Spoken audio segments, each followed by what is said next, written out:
Los pecadores sentían despertarse sus conciencias. La luz que iluminaba a todo hombre que viene a este mundo iluminaba las cámaras más secretas de sus almas, y las cosas ocultas de las tinieblas eran puestas de manifiesto. Una profunda convicción se apoderaba de sus mentes y corazones. Eran convencidos de pecado, de justicia y del juicio por venir. Tenían conciencia de la justicia de Jehová y temían tener que comparecer con sus culpas e impurezas ante el escudriñador de los corazones. En su angustia clamaban: ¿quién me librará de este cuerpo de muerte? Al serles revelada la cruz del Calvario, con su sacrificio infinito por los pecados de los hombres, veían que sólo los méritos de Cristo eran suficientes para expiar sus transgresiones. Era lo único que podía reconciliar al hombre con Dios. Con fe y humildad aceptaban al Cordero de Dios que quitaba los pecados del mundo. Por medio de la sangre de Jesús alcanzaba la remisión de los pecados cometidos anteriormente. Bueno, aquí se hace referencia a algunos textos bíblicos que están en Primera de Juan, o sea, en Juan, perdón, capítulo 1, versículo 9, en Romanos, capítulo 7, verso 24, capítulo 3, verso 25. El nuevo estilo de vida. Estas almas producían frutos dignos de su arrepentimiento. Creían y eran bautizados, y se levantaban para andar en novedad de vida, nuevas criaturas en Cristo Jesús, no para vivir conforme a sus antiguas concupiscencias, sino por la fe en el Hijo de Dios, para seguir sus pisadas, para reflejar su carácter y para purificarse a sí mismo, así como Él es puro. Amaban lo que antes aborrecían y aborrecían lo que antes amaban. Los orgullosos y agresivos se volvían mansos y humildes de corazón. Los vanidosos y arrogantes se volvían serios y discretos. Los profanos se volvían piadosos, los borrachos sobrios, los corrompidos puros.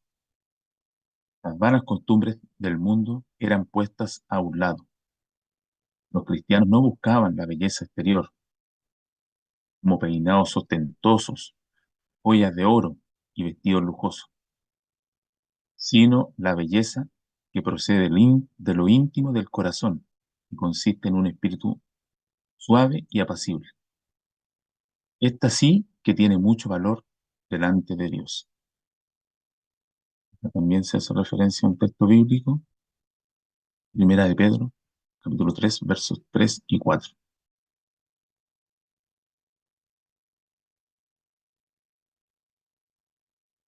Los reavivamientos producían profundo escudriñamiento y humildad de corazón. Se caracterizaban por llamamientos solemnes y fervientes, hechos a los pecadores por causa de la ferviente compasión hacia aquellos a quienes Cristo compró por su sangre. Hombres y mujeres oraban y luchaban con Dios para conseguir la salvación de las almas. Los frutos de semejantes reavivamientos se echaban de ver en las almas que no vacilaban ante el desprendimiento y los sacrificios, sino que se regocijaban de ser tenidas por dignas de sufrir oprobios y pruebas por causa de Cristo. Se notaba una transformación en la influencia de quienes habían hecho profesión de seguir a Jesús. La influencia de ellos beneficiaba a la sociedad.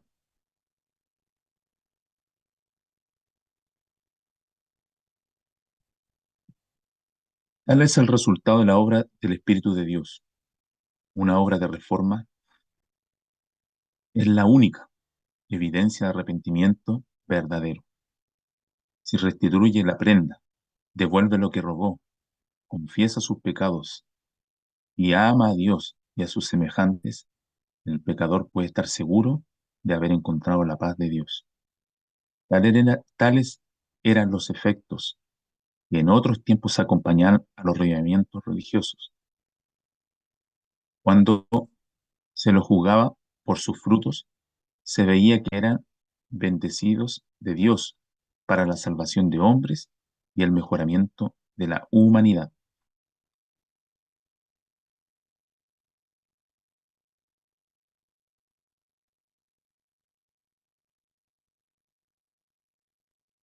Y ahora acá se hace como un contraste, ¿cierto? Aquí estamos hablando de la evidencia de lo que significa un verdadero revivimiento.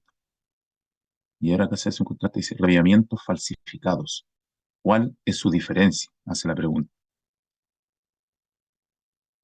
Pero muchos de los revivimientos de los tiempos modernos han presentado un notable contraste con aquellas manifestaciones de la gracia divina que en épocas anteriores acompañaban a las labores de los siervos de Dios.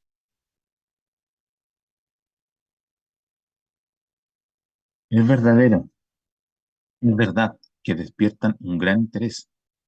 Muchos se dan por convertidos y que ingresa mucha gente a las iglesias.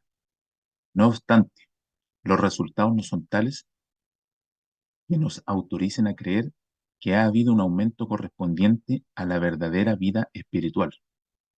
La llama que alumbra un momento pronto se apaga y deja la oscuridad más densa que antes. Demasiado a menudo, los revivamientos populares son provocados por apelaciones a la imaginación, a la excitación de las emociones y por la gratificación del gusto, por lo que es nuevo y extraordinario. Los conversos ganados de este modo manifiestan poco deseo de escuchar la verdad bíblica, poco interés en el testimonio de los profetas y apóstoles.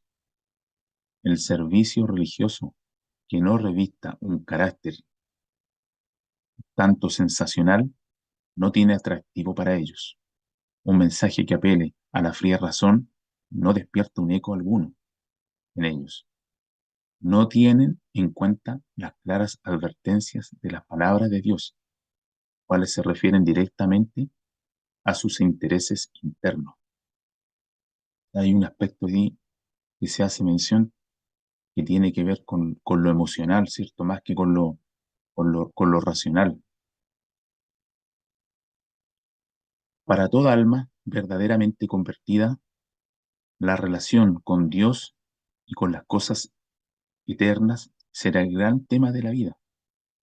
Antes que los juicios de Dios caigan finalmente sobre la tierra, habrá entre el pueblo de Dios, el pueblo del Señor, un avivamiento de la piedad primitiva, como se ha visto nunca desde los tiempos apostólicos. El Espíritu y el poder de Dios serán derramados sobre sus hijos. En ese tiempo muchos se separarán de esas iglesias en las cuales el amor por este mundo ha suplantado el amor de Dios y su palabra. Muchos, tanto ministros como laicos, aceptarán gustosamente esas grandes verdades que Dios ha hecho proclamar en este tiempo con el fin de preparar un pueblo para la segunda venida del Señor. El enemigo de las almas desea impedir esta obra y antes que llegue el tiempo para que se produzca tal movimiento, tratará de evitarlo, introduciendo una falsa imitación. Hará parecer como que la bendición especial de Dios es derramada sobre las iglesias, puede colocar bajo su poder seductor, y puede colocar su poder seductor. Allí manifestará lo que se considerará como un gran interés por lo religioso. Multitudes se alegrarán de que Dios esté obrando maravillosamente en su favor, cuando en realidad la obra provendrá de otro espíritu. Bajo un disfraz religioso, Satanás tratará de extender su influencia sobre el mundo cristiano.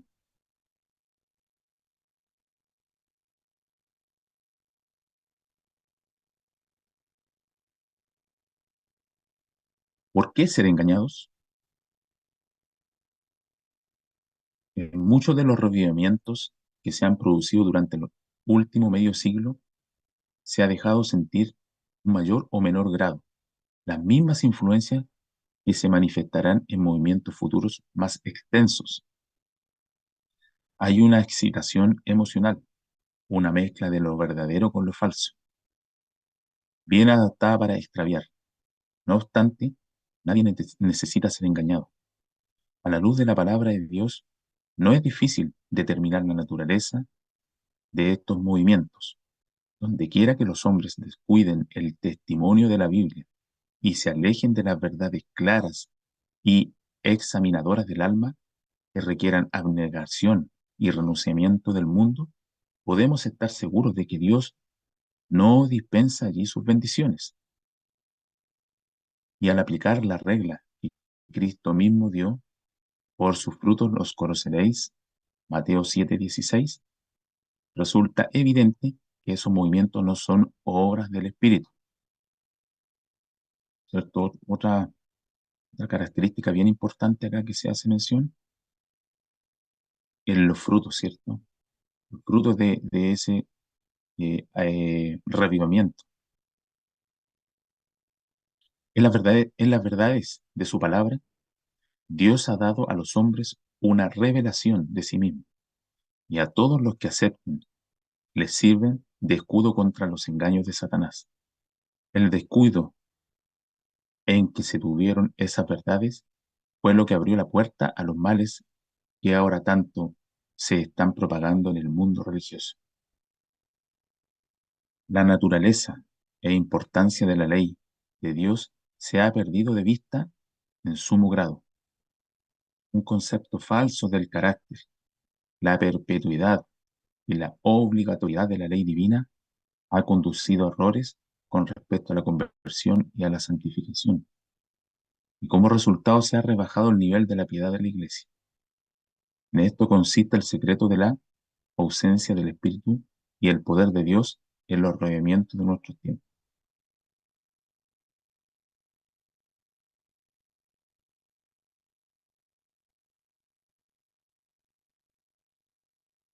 La ley de Dios puede ser cambiada. Muchos maestros en religión aseveran que Cristo abolió la ley por medio de su muerte y que desde entonces los hombres están libres de sus exigencias. Algunos la representan como un yugo enojoso y en contraposición con la esclavitud de la ley, presentan la libertad de la cual se debe gozar bajo el Evangelio. Pero no es así como los profetas y los apóstoles consideraron la santa ley de Dios. David dice, andaré en libertad porque busqué tus mandamientos. El apóstol Santiago, que escribió después de la muerte de Cristo, se refiere al decálogo como la ley real y la, san- la perfecta ley, la de la libertad. Y el revelador medio siglo después de la crucifixión pronuncia una bendición sobre los que guardan los mandamientos para que tengan derecho al árbol de la vida y que entren por las puertas de la ciudad. Salmo 119, verso 45, Santiago capítulo 2, verso 8, capítulo 1, verso 25, Apocalipsis capítulo 22, verso 14. El acerto de que con su muerte Cristo abolió la ley de su Padre no tiene fundamento. Si hubiese sido posible cambiar la ley o abolirla, entonces Cristo no habría tenido por qué morir para salvar al hombre de la penalidad del pecado.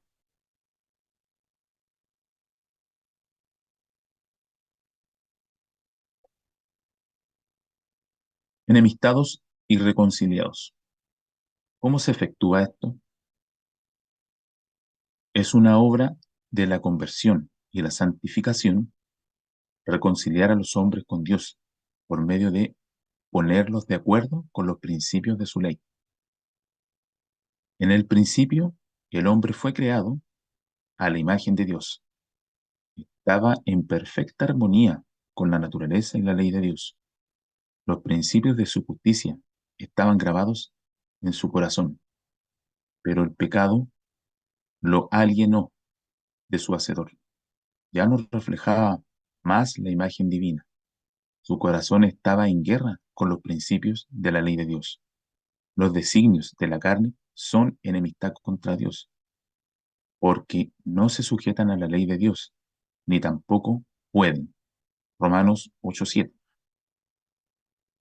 Pero de tal manera amó Dios al mundo que dio a su Hijo unigénito, para que el hombre pudiese ser reconciliado con Dios.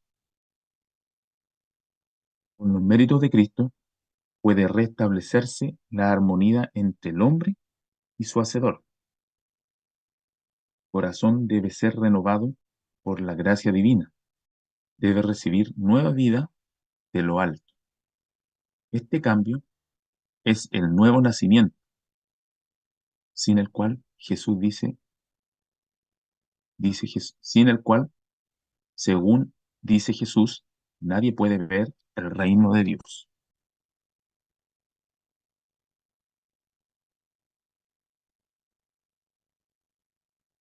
El primer paso hacia la reconciliación con Dios es la convicción del pecado. El pecado es transgresión de la ley. Por medio de la ley es el conocimiento del pecado. Primera de Juan, capítulo 3, verso 4, y Romanos, capítulo 3, verso 20. Para reconocer su culpabilidad, el pecador debe medir su carácter por la gran norma de justicia de Dios. Es un espejo que le muestra la perfección de un carácter justo y lo capacita para discernir los defectos de su propio carácter.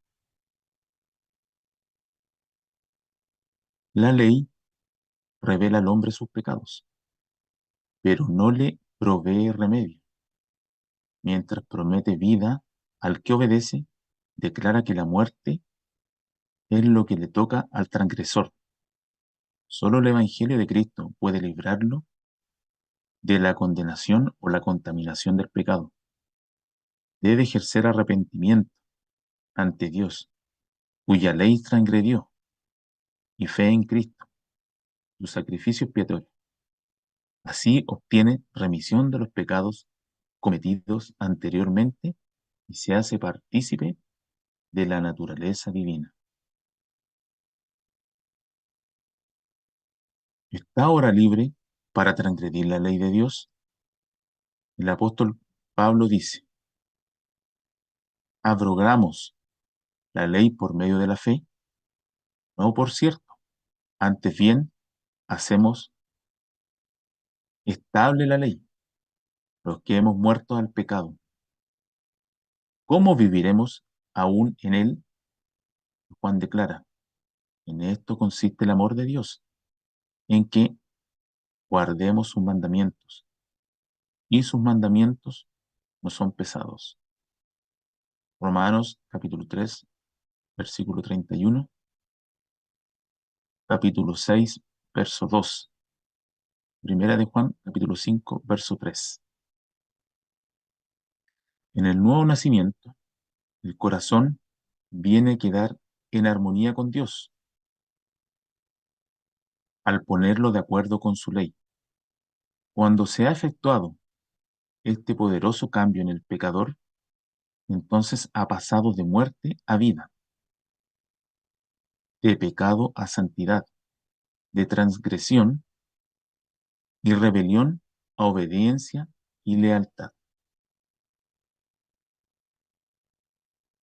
La santificación. ¿Quién hace la obra? En los movimientos religiosos de nuestros días desempeñan un papel importante las falsas teorías sobre la santificación, debidas a que no se hizo caso de la ley divina o se le rechazó. Esas teorías son falsas en cuanto a la doctrina y peligrosas en resultados prácticos. Y el hecho de que se hallen tan generada aceptación hace doblemente esencial que todos tengan un entendimiento claro de lo que las Escrituras enseñan acerca de este punto. La santificación verdadera es una doctrina bíblica. El apóstol Pablo, en su carta a la iglesia de Tesalónica, declara: la voluntad de Dios es vuestra santificación. Y ahora sí, el mismo Dios, era Tesalonicenses, ¿no? Versículo 3, capítulo 5, versículo 23. La Biblia enseña claramente lo que es la santificación y cómo se puede obtener. El Salvador oró: santifícalos con la verdad. Palabra es verdad. Juan 17, 17.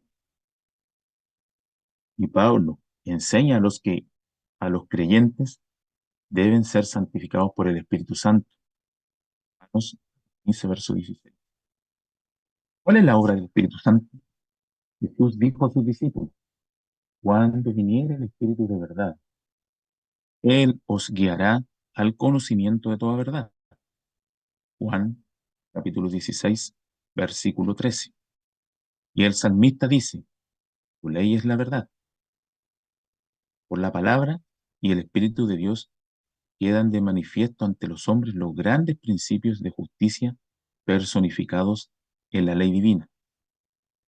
Y ya que la ley de Dios es santa, justa y buena, un trasunto de la perfección divina, resulta que el carácter formado por la obediencia a esa ley será santo.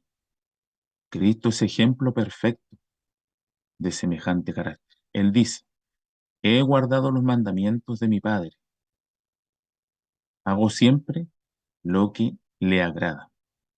Juan capítulo 15, versículo 10 y capítulo 8, versículo 29.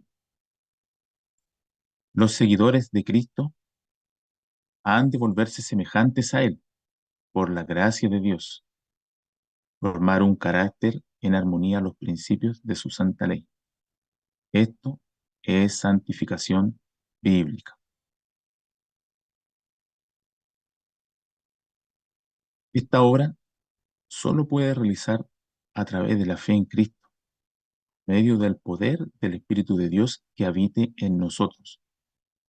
Pablo amonesta a los creyentes: ocupados en vuestra salvación con temor y temblor, porque Dios, el que en vosotros produce así el querer como el hacer por su buena voluntad.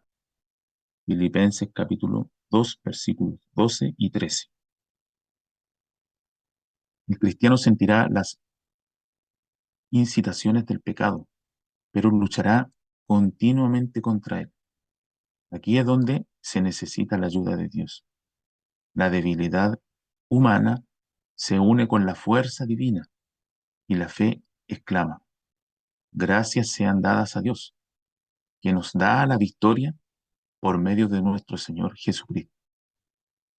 Primera de Corintios, capítulo 15, versículo 57.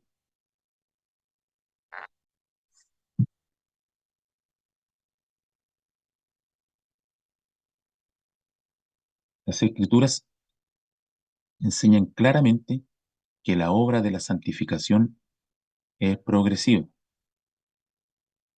Cuando en la conversión el pecador encuentra la paz con Dios a través de la sangre expiatoria, la vida cristiana no ha hecho más que empezar.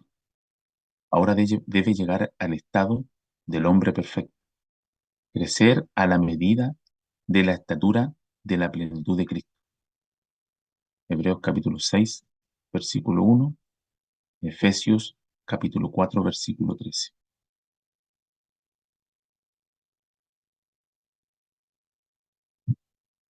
Un aspecto importante dice: no hay lugar para la jactancia. Los que experimenten la santificación de la cual habla la Biblia manifestarán un espíritu de humildad. Como Moisés contemplaron la terrible majestad de la santidad y se dan cuenta de su propia indignidad en contraste con la pureza y exaltan en la perfección del Dios infinito. El profeta Daniel fue un ejemplo de verdadera santificación. Llenó su larga vida con el noble servicio que rindió a su maestro. Era un hombre muy amado. Daniel capítulo 10, verso 11, por el cielo. Sin embargo, en lugar de hacer alardes de su pureza y santidad, este profeta, a quien se le rendían honores, se identificó con la evidente pecaminosidad de Israel.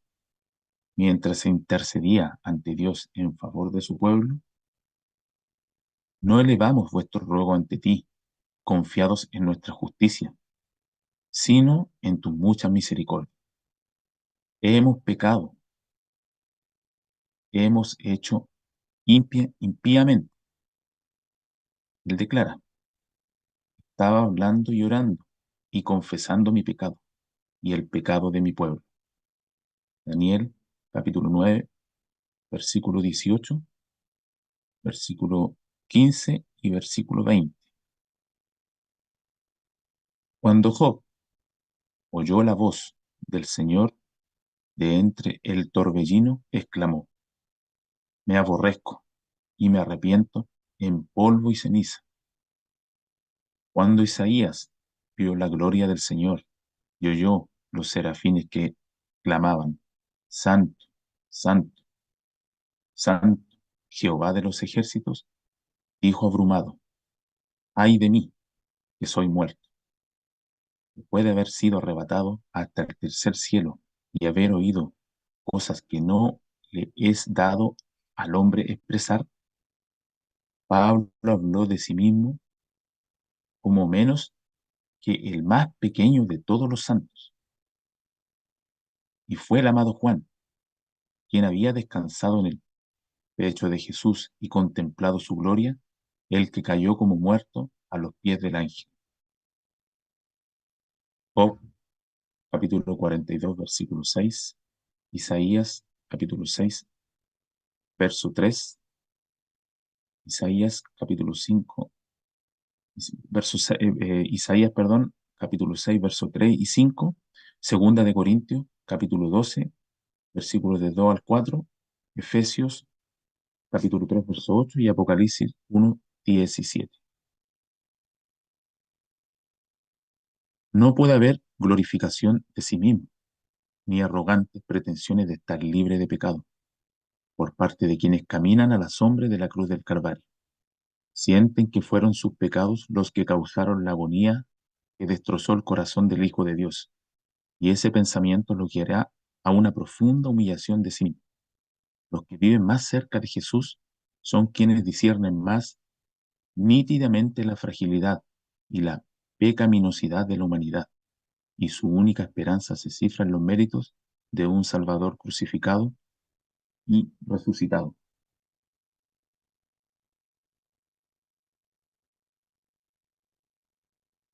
Una falsa santificación. Se trata solo de creer. La santificación, que hoy está ganando terreno en el mundo religioso, lleva en sí misma un espíritu de autoexaltación y menosprecio a la ley de Dios que la señala como ajena a la religión de la Biblia. Sus defensores enseñan que la santificación es una obra instantánea, por la cual mediante la fe sola obtiene santificación perfecta. Dicen, solo crean y la bendición es de ustedes. Según ellos, no se requiere un esfuerzo adicional por parte del que recibe la bendición. Al mismo tiempo, niegan la autoridad de la ley de Dios e insisten en que ellos están dispensados de la obligación de guardar los mandamientos. Pero, ¿es posible que los hombres sean santos en conformidad con la voluntad y el carácter de Dios, sin oponerse en armonía con los principios que son una expresión de la naturaleza y la voluntad, y que enseñan qué es lo que le agrada al Señor? El deseo de llevar una religión fácil que no exija luchas, ni desprendimiento, ni divorcio de las locuras del mundo, ha hecho popular la doctrina de la fe y la fe sola. Pero, ¿qué dice en la palabra de Dios? El apóstol Santiago decía, hermanos míos, ¿de qué aprovechará si alguno dice que tiene fe y no tiene obras? ¿Podrá la fe salvarlo? ¿Quieres saber, hombre vano, que la fe sin obras es muerta?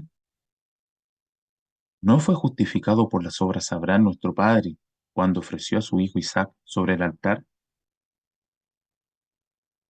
¿No ves que la fe actuó juntamente con las obras y que la fe se perfeccionó por las obras? Vosotros veis, pues, que el hombre es justificado por las obras, no solamente por la fe. Santiago capítulo 2, versículo 14 al 24.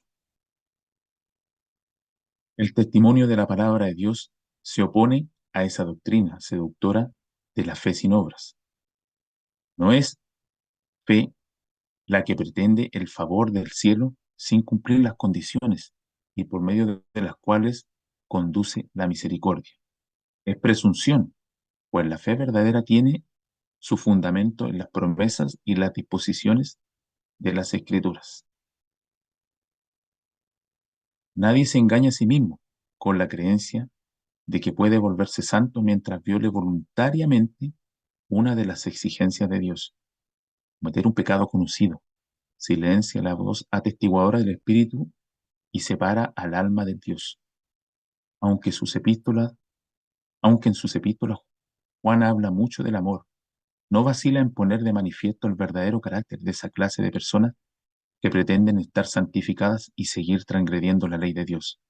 El que dice, yo le conozco, y no guarda sus mandamientos, el tal es un mentiroso, y la verdad no está en él. Pero el que guarda la palabra, en este verdaderamente el amor de Dios se ha perfeccionado. Primera de Juan, capítulo 2, versículos 4 y 5. Esta es la piedra de toque de toda profesión de fe. No podemos reconocer como santo a ningún hombre sin haberlo comparado primero con la única regla de santidad que Dios tiene en el cielo y en la tierra. Y la aserción de estar sin pecado constituye de por sí una evidencia de que tal asevera dista mucho de ser santo. El por qué no tiene un verdadero concepto de lo que es la pureza y la santidad infinita de Dios, ni de lo que deben ser los que han de armonizar con su carácter. Es porque no tiene verdadero concepto de la pureza y belleza suprema de Jesús, ni de la malignidad y maldad del pecado, por lo que el hombre puede considerarse santo. Cuando más lejos esté de Cristo y más deficientes sean sus conceptos del carácter y los requerimientos divinos, más justo se creerá.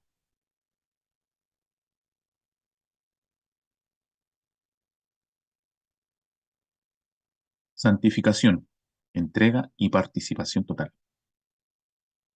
La santificación expuesta en las Escrituras abarca todo el ser, espíritu, alma y cuerpo. Espíritu, alma y cuerpo. Pablo rogaba por los tesalonicenses que su ser entero, espíritu, alma y cuerpo, fuese guardado irreprensible para la venida de nuestro Señor Jesucristo. Primera Tesalonicense, capítulo 5, versículo 23. Y vuelve a escribir a los creyentes, os ruego, por la misericordia de Dios, que representéis vuestros cuerpos en sacrificio vivo, santo, agradable a Dios. Romanos capítulo 12, versículo 1. En tiempos del antiguo Israel, toda ofrenda que se traía como sacrificio a Dios era examinada cuidadosamente. Si se descubría un defecto cualquiera en el animal presentado, se lo rechazaba, pues Dios había mandado que las ofrendas fuesen sin mancha. Así también se pide a los cristianos que presenten sus cuerpos en sacrificio vivo, santo, acepto a Dios. Para ello, todas las facultades deben preservarse en la mejor condición posible. Toda práctica que tienda a debilitar la fuerza física y mental incapacita al hombre para servir a su Creador. Y se contemplará a Dios con menos de lo mejor que podamos ofrecerle. Cristo dijo, amarás al Señor tu Dios con todo tu corazón. Mateo capítulo 29, versículo 37. Los que aman a Dios con todo el corazón desean darle el mejor servicio de su vida y tratarán siempre de poner todas las facultades de su ser en armonía con las leyes que aumentarán su amplitud para hacer su voluntad.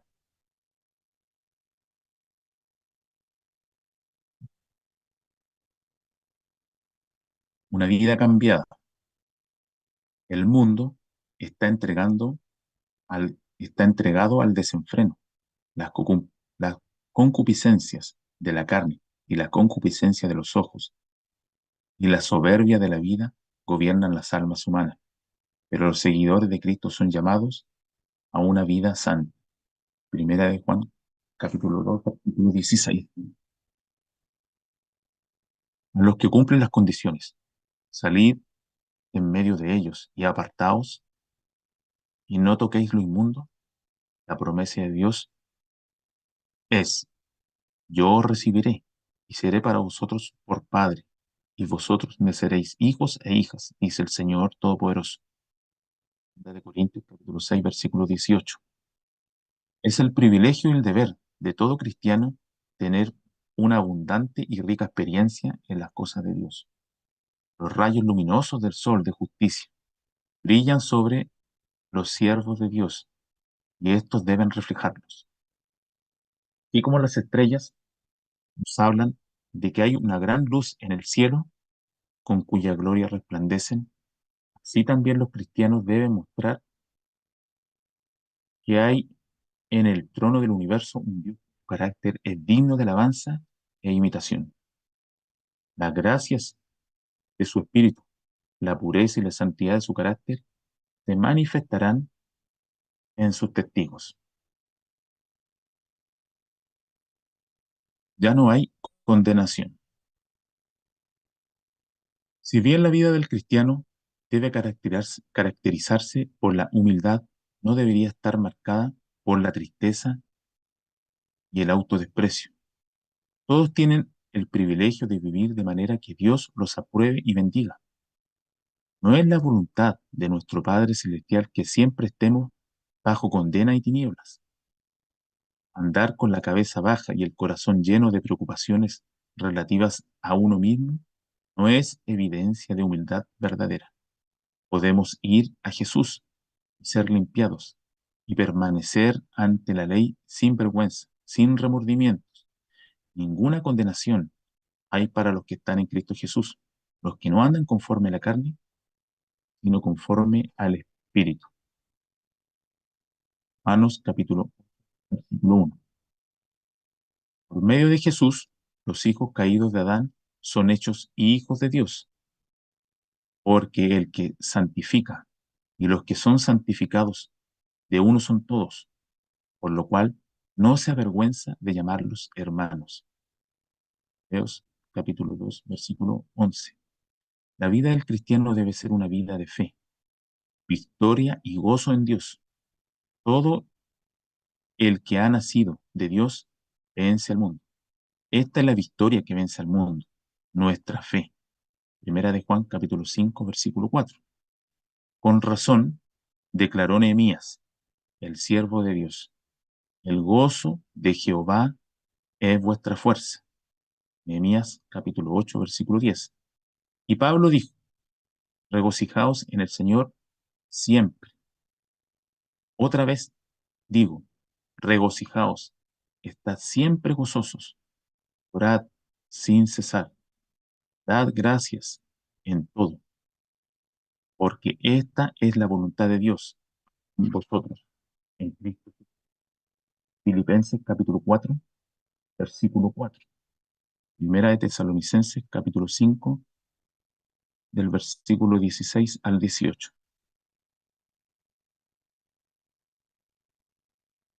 Tales son los frutos de la conversión y de la santificación según la Biblia. La verdadera conversión es esencial. Conflicto de los siglos, páginas 514 al 531.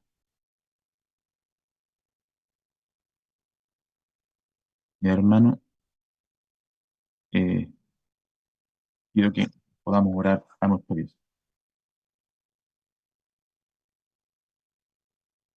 Padre Santo que estás en los cielos, gracias, mi Dios. Gracias, mi Dios, por traernos esta enseñanza. Ayúdenos, Señor, a poder hacer nuestra parte, que podamos procesar, Señor, lo que hemos estudiado, que podamos comprenderlo y por sobre todo, Señor, llevarlo a la práctica. Mi Dios, ayúdenos en este día y en los días venideros, porque lo pedimos por Jesús. Amén. Entonces, estábamos estudiando el capítulo 2 del libro. Se abrió un micrófono, parece. El verdadero revivimiento es el libro y el capítulo 2 dice las conversiones falsas o verdaderas.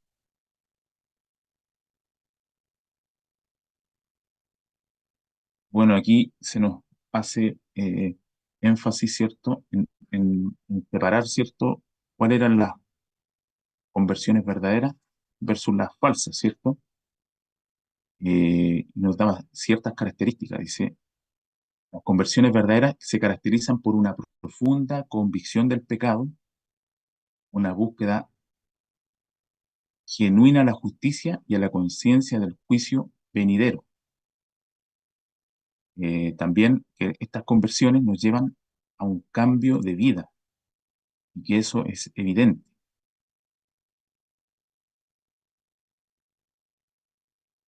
que también los verdaderos revivamientos producen una transformación y también tienen un impacto, ¿cierto?, en los que nos rodean a través de esa transformación. Los revivamientos falsificados se centran principalmente en lo que es la emoción y la excitación superficial y que no producen un cambio verdadero, un cambio genuino en las personas.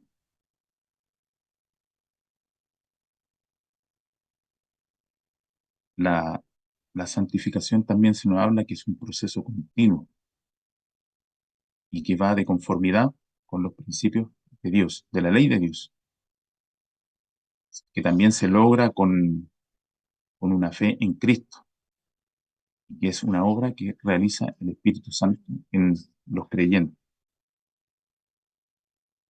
También se nos hablaba de que la santificación abarca todo el ser, tanto el espíritu, el alma y el cuerpo.